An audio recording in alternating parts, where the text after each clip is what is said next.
gumalaw-galaw din kahit masamang pakiramdam. Ito, magluluto po tayo ng tinulang manok.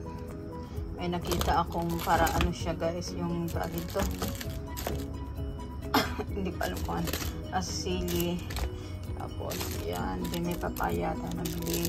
Onion, may garlic dun sa restaurant.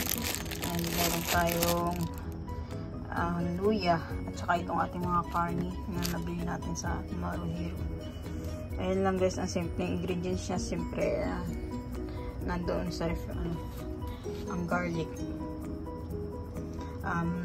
Balatan ko muna ito guys, ang papaya. Kasi para maluto ito kaagad. Fresh at saka makakain si Tatay Tanakati. Ayun, nilalagnat andun sa kwarto.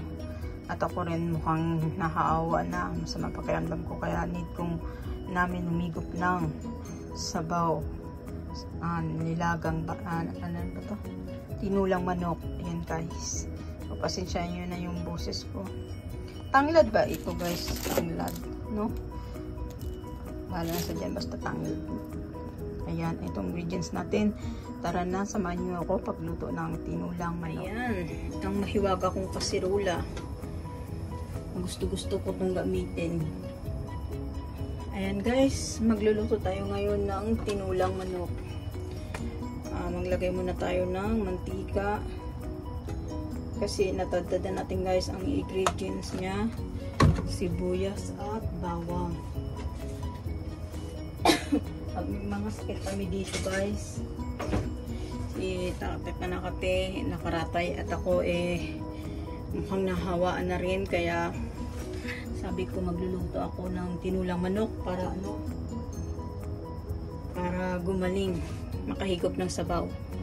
Ayan, mainit na itong ating kawali. Pwede na natin ilagay ang ating bawang. Ito yung kinat ko kanina, hindi ko nakikita sa inyo. Sumuot na tayo guys ng apron natin. Para hindi magkasik-kasik ng mantika.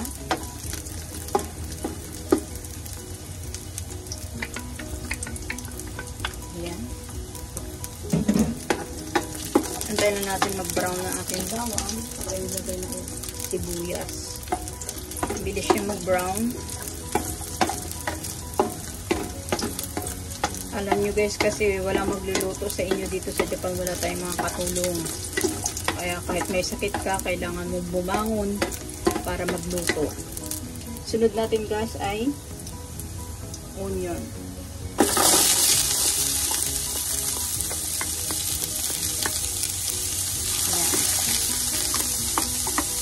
Isang buong onion yan guys, ang ginamit ko.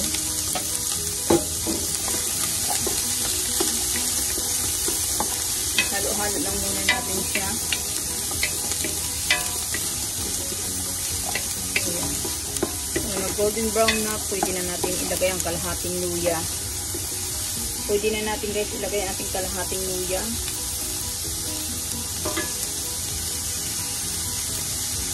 Hirap talaga guys dito sa Japan na mag-isa ka tapos nagkasakit ka. Kung hindi ka man nag-iisa, may kapatid ka, ayun, kailangan mong paglutuan para gumaling. Walang katulong dito sa Japan. Sunod yan guys ay ilagay ko na ang aking manok. Mayroon tayong wings at legs at saka yung tawag ito, breast. Ayan, this chicken. And ipahuli ko na yung atay. Kasi ang atay guys ay madaling maluto.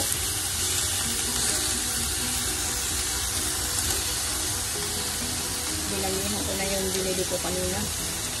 Kaya nasa mga pakiramdam ko, bisikleta pa mamalingkit.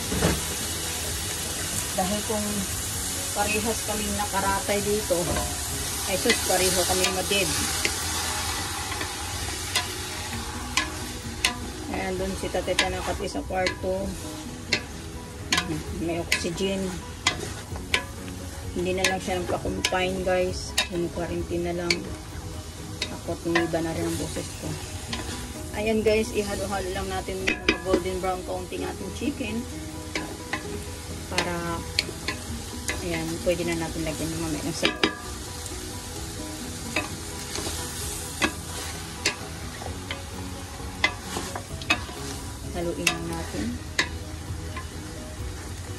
chicken legs, chicken wings, at saka breast ang ginamit ko.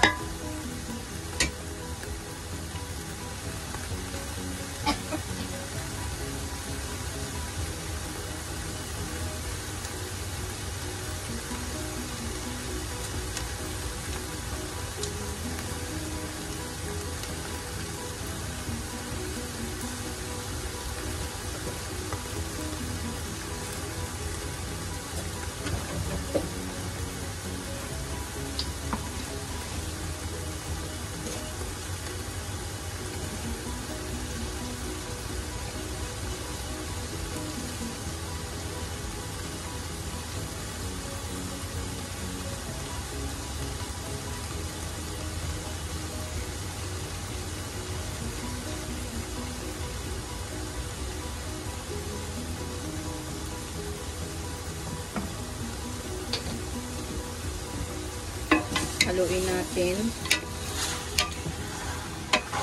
Ayan na golden brown. Pwede na natin siyang kaunting, lagyan natin siya kaunti ng ano, para may lasa na kaagad. Bell pepper. Oh my God, naubusan. Kaunti na lang, oh. Kaunti lang.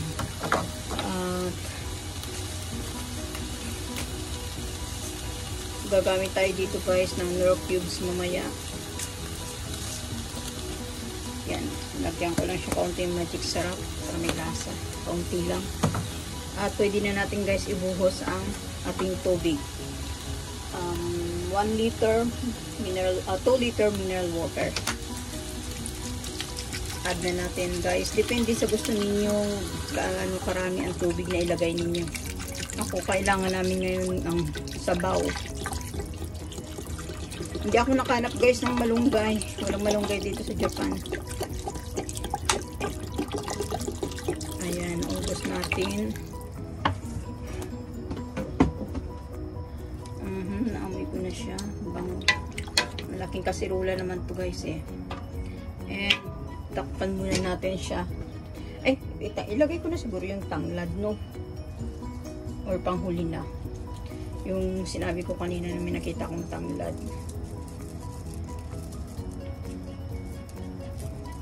Ilagay ko na rin siguro ng tanglad guys para lumasa, no? Yan, dyan lang sa gilid. At takpan na natin. At magkwentuhan muna tayo. Sabi ko nga sa inyo, ang hirap magkasakit dito sa Japan at wala tayong katulong. Kailangan natin bumangon para magluto habang ang isa may sakit. May sakit pa, eh paano kung dalawa na kayo may sakit? Wala na, lagot. Ayan, abangan na natin siya guys na kumulo. Ang atin niluto, ayan, papaayan natin, in-slice natin at hinugasan maigi kasi ayaw kong mapait, green na green yan. And then mayroon tayo dito, ayan ito, ayan guys, at ito pang naiwan na in-slice ko, tsaka may sili tayo dyan at ipahuli ko na yung liver ko dito. Ayan, ayan guys ang ingredients ng atin tinulang manok. Ayan guys, kumukulo-kulo na siya. Pagpasensya nyo na bakit ganito lagi ang kasirola na gamit ko dahil mahal ko tong kasirola na ito kahit maraming na bagong kasirola dito na pwedeng gamitin. Ito ay kahit sabihin natin luma, mahirap bitawan dahil napamala sa akin ang kasirolang ito. Kaya ito lagi siya guys. Sa tuwing magluluto ako, ito yung ginagamit ko dahil mahal kong kasirolang ito guys. Gusto ko siya gamitin. Hindi lang sa malaki, maraming space kasi siyang mapagdagyan tulad ng mga gulay, diba? Kaya kahit sabihin natin luma na, palagayin natin. Yan, buksan natin. Yan natin. Ayan na guys, ang nangyari sa ating chicken, oh. Naamoy ko na yung tanglad. Takpan pa natin ito. Balikan natin ulit guys.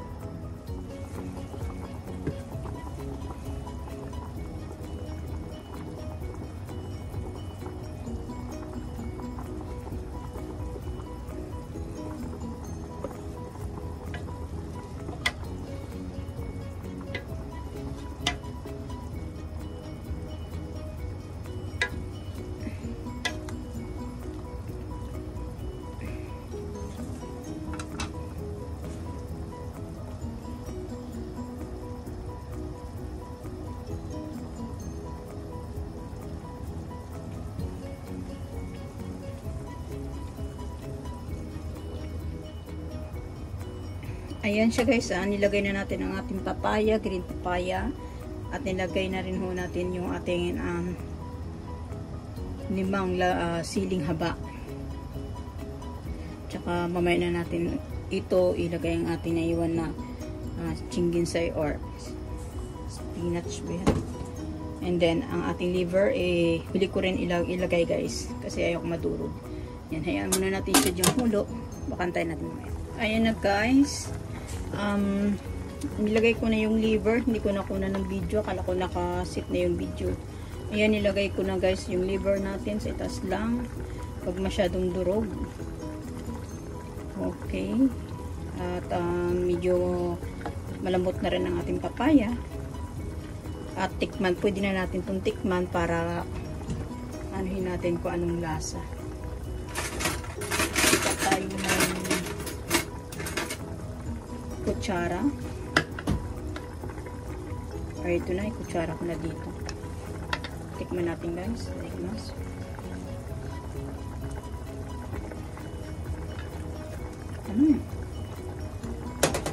Sarap guys. Pwede rin kayo dito mag-add ng para mas masarap siya ito, patis. Ayan. Mga 30 minutes balikan ulit natin. Ayan guys, pwede tayo mag-add dito ng patis, Coke Smile pa, itong favorite kong Okay. Tatlo.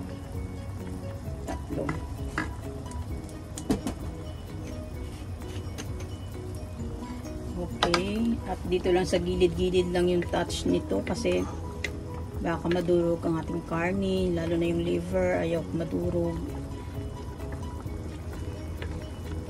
Ayan. At takpan pa ulit natin after 10 minutes, buksan ulit. Ayan na po.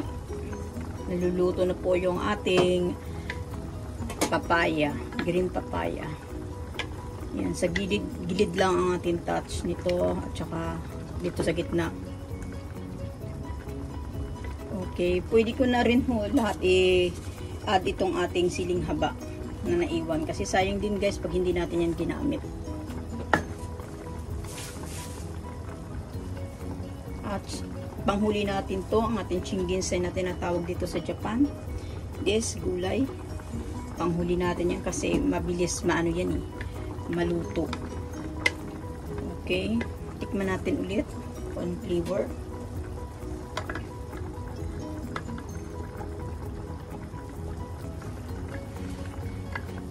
Ito tayo po sa gitna.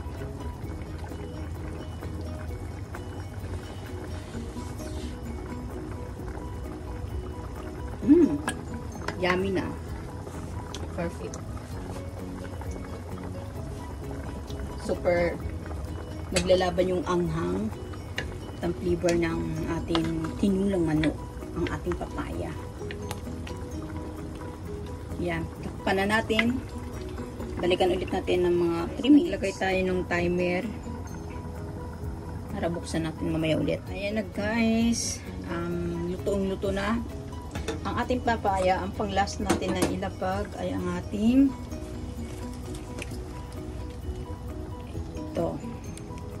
dahon. Kailangan ng dahon-dahon.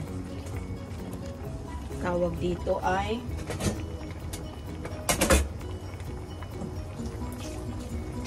kailangan hugasan na yung dahon-dahon kasi yung dahon-dahon may mga patalim-talim. Yan, ilagay natin.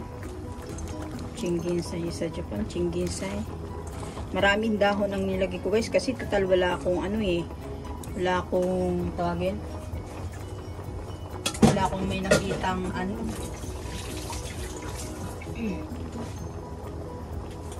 malunggay. Kaya dinaan ko na lang dito sa maraming gulay. Ayan. At dahil luto na ito, hapok lang kailangan ito. Oops, patayin natin timer. Ayan. Pang itaas lang pero yung iba ilubog din natin sa sa ilalim para yung lasa din niya. Makasip-sip niya rin yung lasa. Karoon din siya ng lasa. Yan. Kita-kits mamaya. Takpan natin ulit. Ayan guys, ito na ang ating tinulang manok. Ito na ang finished product niyan. Ilagay na natin sa malupong mangkok at para pwede na higupin. Ayan. Hindi durog ang karne, hindi rin durog yung ating papaya. Paatay. Ayan guys. Tara na, kain na po tayo. Look yummy. Please don't forget to subscribe my channel, Judith Tanaka po. And then i-click nyo na rin po ang bell button below para ma-notify kayo sa mga bagong upload ko. Maraming salamat po. Itadakimasu.